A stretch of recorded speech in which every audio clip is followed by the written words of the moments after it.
It's not really news to anyone that inflation is hitting hard, but we learned on Friday that May marked yet another dismal record, with consumer prices up 8.6% compared with last year, the biggest increase in 40 years. Economists say the reasons run the gamut, from Russia's ongoing invasion of Ukraine to an American public eager to travel and spend after 2 years of lockdown. Still, speaking today at the AFL-CIO convention in Philadelphia, President Biden delivered a message of optimism about our collective economic futures. Gas is up and food is up, which we're going to get down come hell or high water. This is America. We can do any damn thing we put our minds to. And guess what? We're not going back to the false promises of the trickle-down economics. We're going forward. We're going forward. At least one man warned well over a year ago that we could be headed down this inflation path. That'd be former U.S. Treasury Secretary Larry Summers, who joins me now. Secretary Summers, good to see you. Thanks for being here. Very nice to be with you. So, a historically high inflation, a recession may be in the offing. Does the dysfunction and deceit in Washington contribute to this, or is it just an unfortunate sideshow? I don't think Washington has covered itself with glory. It's made a set of policy errors in 2021, particularly at the Fed, that contributed to this high rate of inflation. There's all kinds of legislation that would be desirable to help contain inflation by raising taxes on those who can afford to pay. That hasn't passed. There are common sense steps like taking a more strategic approach to China that would help reduce prices. We could be doing much better in Washington with better results for our economy.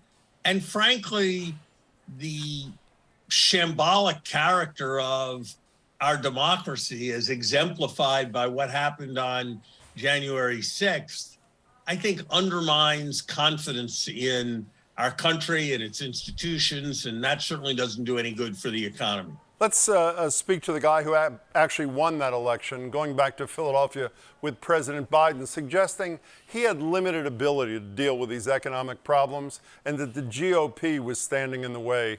Here's a little bit more of what he had to say.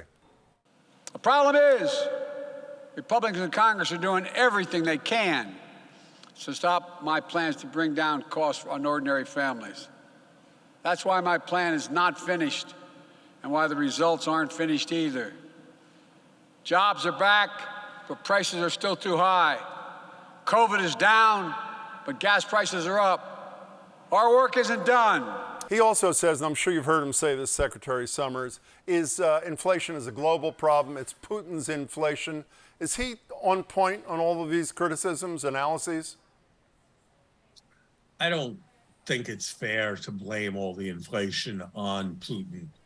We had inflation, and it was a serious problem well before President Putin moved into Ukraine, though that certainly made it a good deal worse. I think the context of the American situation and the context of the European situation is quite different. Natural gas is 4 times as expensive in Europe as it is here. They have to import all their fuels. We don't. So to say that they've got inflation like ours doesn't really exempt us from responsibility. But I do think the president is right that there has been very substantial obstructionism in the Congress, and that has made it harder to move the country forward. Well, maybe the obstructionism precludes you from answering this question, but how long is inflation with us? How long till gas prices are no longer $5, $6, $7, $8 a gallon? You know, gas prices specifically, that really does depend a lot on President Putin. That depends a lot on geopolitics, and it's hard to predict. But I'd be surprised if we had a return to normal in the next year. I think we're going to have substantially elevated prices. And I think with respect to inflation, it's probably going to be with us for a while. There are no miracle cures or silver bullets. Monetary policy, which what the Fed is doing belatedly, does work with respect to inflation, but it takes quite a while. You know, you sort of played Nostradamus, I would argue, in a February piece you wrote in the Washington Post last year. Let me read a little piece of it. President Biden's $1.9 trillion COVID relief plan would represent the boldest act of microeconomic stabilization policy in U.S. history. Its ambition, its rejection of austerity, orthodoxy, and its commitment to reducing economic inequality are all admirable. But there is a chance that macroeconomic stimulus on a scale closer to World War II levels than normal recession levels will set off inflationary pressures of a kind we have not seen in a generation. You're a pretty smart guy, Larry Summers. You're not the only smart guy. Why were so many people so wrong about inflation being on the horizon? I don't fully know. It did seem relatively clear to me. I think part of it is that after 40 years, when inflation was low and didn't vary much, people just thought that inflation was one of the constants and that you couldn't push it way up. And so they decided to push their luck. It's a little like a guy who's had a heart attack, who's very careful, and then after several decades decides he doesn't have to be so careful. And that's a bit how we were as a country as the inflation of the 1970s receded from view. I think that's an important part of it. An important part of it was the particular political dynamics, which, in order to hold a congressional coalition together when there were so many people who were against everything, forced the overall total to an unreasonable level. You know, you believe with inflation so high and unemployment so low that recession is more than likely. I'm correct. Is that not your position? That is correct. Yeah, sure. So for most people watching this show, recession is just a word. It's an ominous word, but just a word. What would that mean for low and moderate income people in this country should it happen? It would mean that instead of having an extremely low level of layoffs, we would have an abnormally high level of layoffs. Instead of a situation where you can walk down Boylston Street and almost every establishment is looking to hire people, that most establishments would not be looking to hire people. It would mean, and we've already started to see some of this, that instead of people's 401ks going up every year, they would start to go down. So it would not mean that the average family had lower incomes. But so it's a thing we very much want to avoid. But when you swing the pendulum too far in one direction, it often swings back hard. And I think that's a certain amount of what we've seen, along with a lot of bad luck. You know, Secretary, you've been fairly critical of the Fed. I think everybody watching knows they're meeting tomorrow, allegedly going to raise the interest rate to 0.5 point, 0.75 point. If I can for a second make you czar, not just of the Fed, but of the federal government, what would you do to rein in inflation and to shorten, if not avoid, a recession? I know you've touched on a couple things so far. What would be at the top of your list? I'd make clear the Fed's determination to do necessary things with respect to inflation, and I'd raise interest rates, and I'd signal that I was prepared to do that until inflation went away. I'd raise taxes and cut prescription drug benefits, both of which would improve the budget, cut prescription drug prices. I'd maintain the benefits, both of which would operate to reduce the deficit, reduce demand, and hold prices down.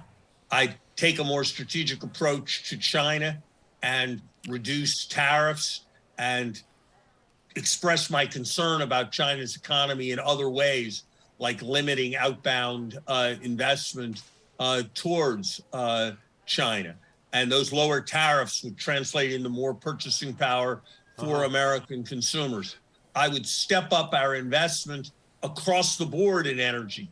Renewables are absolutely essential for the future, but getting all the fossil fuels we can is crucial for this moment. And so I've taken across the board, yes, policy with respect to energy.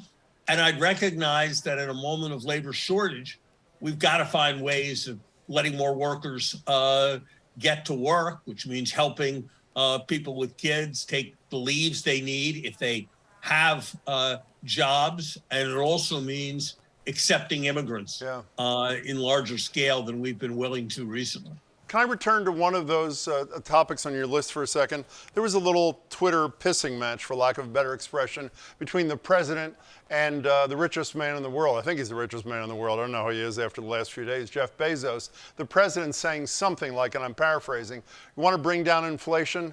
Tax fairly the wealthiest corporations in America. The response from Bezos was something like, this is just a misdirection play. It has nothing to do with it. Whose side are you on? I'm with the president on that one. I certainly have been critical of parts of his fiscal policy, but he's completely right that if you reduce the deficit and raise tax revenue, that's going to reduce spending, and that's going to reduce demand, and that's going to mean less inflation.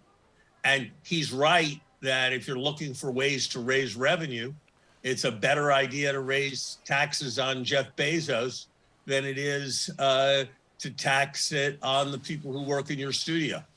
You know, before you go, if you could spend a minute on a couple of local things. I'm sure people watching know that in the early aughts, you were the president of Harvard University. The current president of Harvard University announced a couple of days ago, Larry Summers, he's leaving next year. How would you rate his tenure, Secretary? I think Harvard will remember Larry with gratitude for many things, most especially for his enormously thoughtful stewardship of the university through the very difficult COVID period. He served well and with distinction. And last thing, Larry Summers, and small bore, local, a couple of days ago, the governor announced yet another sales tax holiday. Virtually every state does such a thing. Ours in Massachusetts, August 13th and 14th. The proponents argue that it helps stimulate spending. People will spend money. It'll help small businesses. People like me see it as political gimmickry and nothing more. Who's right on that one? I'm closer to you than I am to the governor. I think these kinds of things are sort of addictive. And once you put them in place, people wait for them. And then you lose sales tax revenue, and it rewards people who spend their time parsing sales tax announcements relative to other people. So I don't think it's a particularly good idea. If that was the biggest mistake that our government was making, we'd be a better state and a better country. Well, I think when the Secretary of the Treasury is pretty close to me, it's a perfect point to end this conversation. Secretary Summers, it's really good to see you. Thank you so much for your thoughts. Privileged to be with you. Thanks.